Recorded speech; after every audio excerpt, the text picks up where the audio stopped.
In 1953, a law was passed in South Africa that did not build schools, it built chains. The Bantu Education Act was designed not to educate, but to cripple the minds of black South Africans, ensuring they would serve a white minority that made up less than 20% of the population as masters for generations. Under this act, missionary schools that once offered decent education were taken away, and all black schooling was placed under state control. The curriculum? Stripped down to the basics. Enough to read orders, enough to count wages, but never enough to challenge authority. Hendrik Verwoerd, the architect of apartheid, said it plainly. There is no place for the Bantu above the level of certain forms of labor. It was not education, it was slavery, dressed as schooling.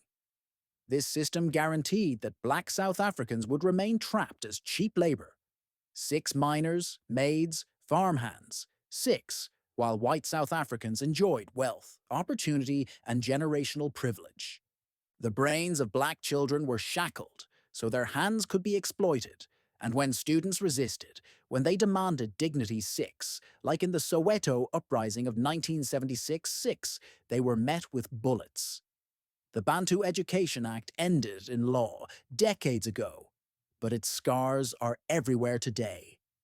Generations of black South Africans were denied opportunities, leaving lasting poverty, broken systems, and inequality that continues to haunt the nation. Meanwhile, the white minority, less than 20% of the population, secured a lifetime of advantage built on stolen futures. The Bantu Education Act was not about learning. It was about control. It was about theft of knowledge, of dignity, of futures. This is the brutal truth of colonialism. Education turned into a weapon. If this history makes you angry, it should. And if you want the world to know Africa's hidden truths, subscribe to 54 Faces of Africa, because our stories must be told.